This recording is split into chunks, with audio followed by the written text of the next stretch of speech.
Welcome back to another reading wrap up.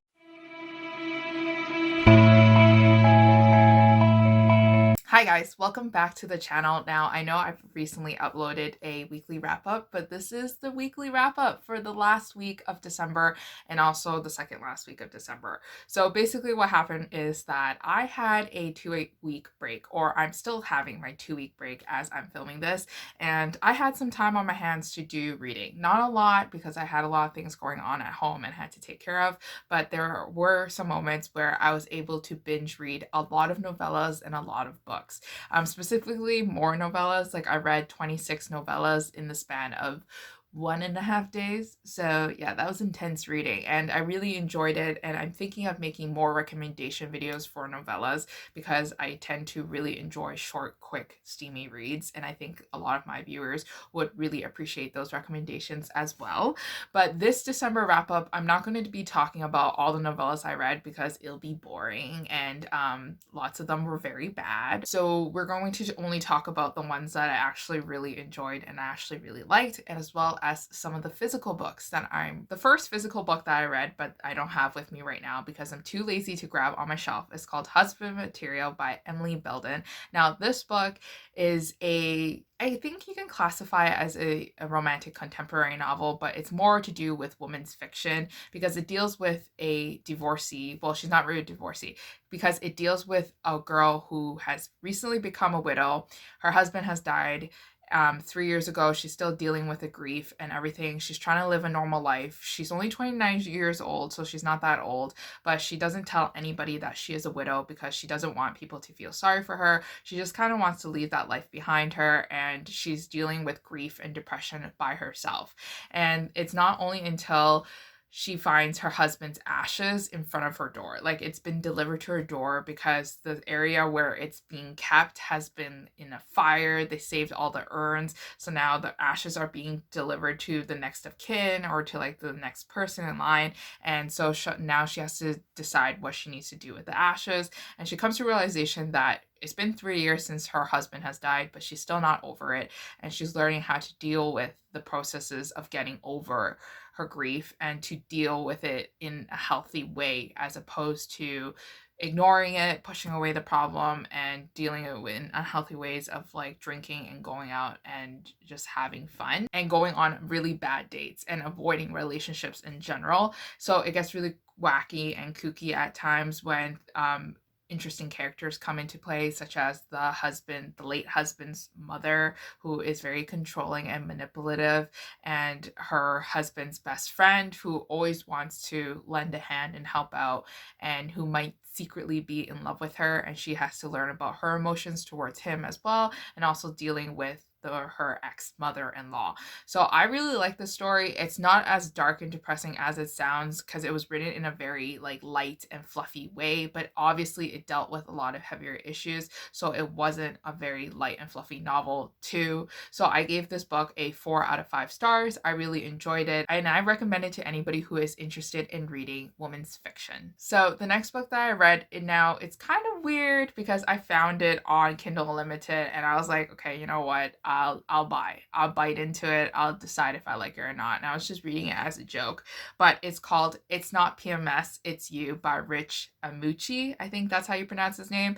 And this book was pretty thick. Like, it was 378 pages, but I really enjoyed it. Like, it was zany, it was kooky, it was funny a lot of the times, but sometimes I had trouble with the writing. And the reason why I had trouble with the writing is because the dialogue that people would say seemed very unrealistic, and it seemed way out of like blown out proportion sometimes. Like, we have this character who is very strong minded. She is a high powered businesswoman, and is she will tell you exactly how she feels without holding anything back, and she would like threaten the boys in her group, like in her company, if they try to like bring her down just because she is a girl and she's not one of the guys. And it's just like this overpowering amount of strong woman feminism that I felt it wasn't necessary most of the times, because nobody was really attacking her, but she was just like kind of like, you know, like being very strong minded and things like that, that it turned into a point where it was like, okay, calm down, like nobody's saying anything about you.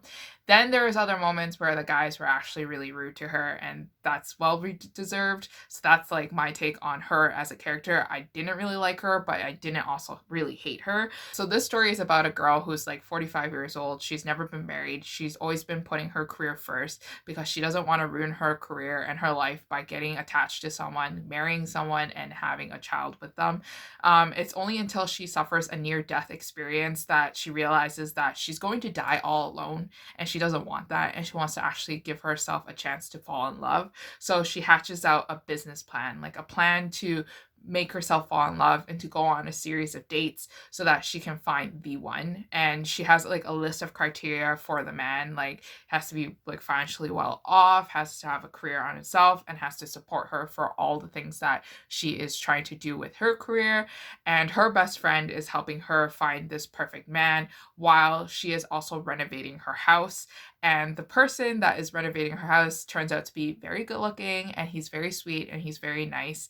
And he just so happens to be the man that watched her fall off her exercise bike in spin cycle while she tried to pick a wedgie. And it's like funny and embarrassing, and I absolutely love their dynamic relationship. Obviously he's an older man too. I think he's like 50 years old. He has a daughter who's already 20 years old and graduating out of university or something like that. And so we're talking about a romance that features older characters. And at first I was kind of like, ooh, like I'm kind of like worried about these novels, like I'm not sure if I'll actually enjoy them. But I thought that they were written very well, and it was very cute, and I gave it 4 out of 5 stars. And I think I found myself one of the new authors that I want to read in the new year. So the next novella that I want to talk about and that I think is worth mentioning is called Resolution Baby Fever by Kim Lorraine. And these books, or these novellas, are extremely short. Like I think there were 40 to 60 pages each, and they were done very well. The ones that I'm about to talk to you about are at least done very well. So Resolution Baby Fever is about a girl who was going to get married to this man, but then she got left at the altar, and then now she's like, okay, like I'm mending my heartbreak, but I also just don't even care about men anymore. I just want to have a baby. Like she just really wants to be a mother. And so she decides to ask her brother's best friend to give her sperm so that she can have his baby, but then not be in a relationship with them, and that she can just be a single mother. The brother's best friend actually has a secret too, and it's that he's obviously in love with the little sister.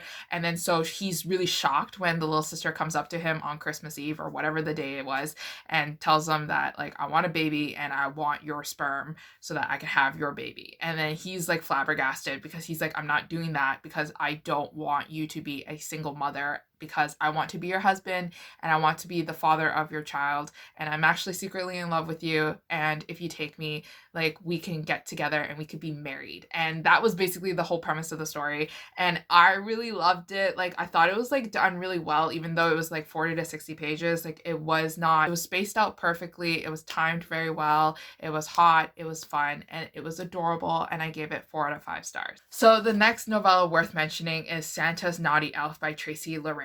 And now this book was done also very well. So it's a novella, so it's not that long, but you know, like how sometimes like when you read a novella they rush it and then you're just like, oh, instant love, like okay, like you guys are getting married on the next page, fine, like I'll take it. But it's not like, it's not done right, like it doesn't feel like it.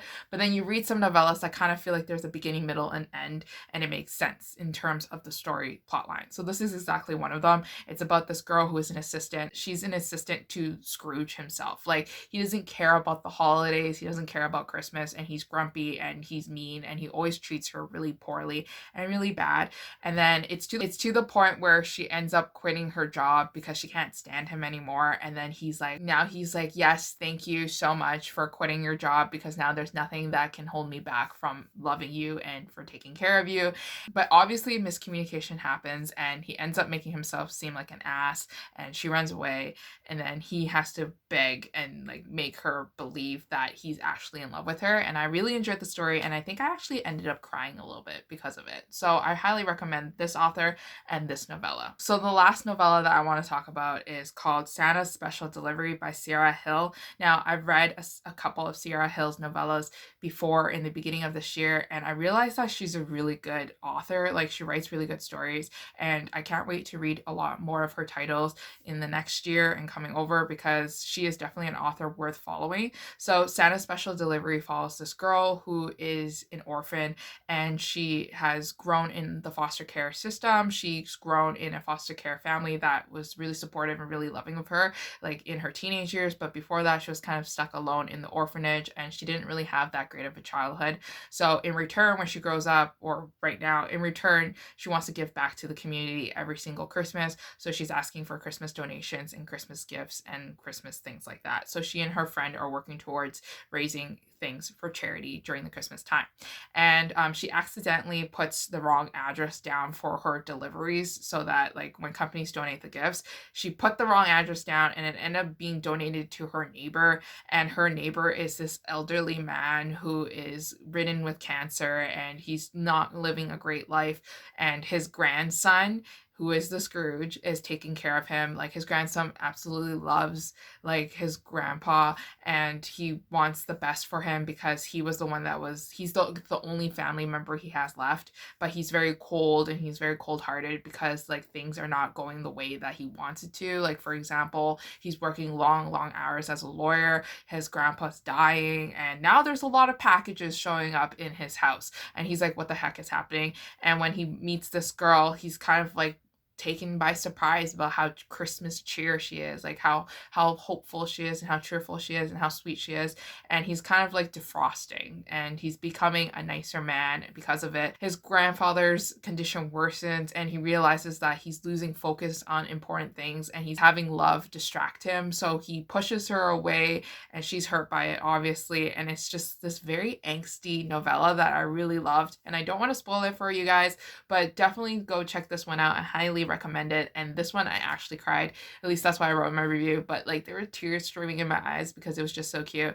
And I really recommend you to read this one if you're still in the mood for Christmas novellas. But anyways, that is all the recommendations, or all the books that I want to recommend to you for this last 2 weeks of December that I have read. Again, I've read 26 novellas before, but they're not worth mentioning. So that's why I didn't really talk about it in this video. Plus, it takes too much time anyways. If you are interested in knowing what the novellas I read are, definitely check out my Goodreads and scan through my reading challenge to see all the books I have read this year that might have caught your interest. If you are interested in any of these novellas, or if you have read any of these novellas, let me know in the comments down below so that we can discuss more about them, and I can recommend you guys more if you guys are interested. But until next time, I'll see you guys again. Bye.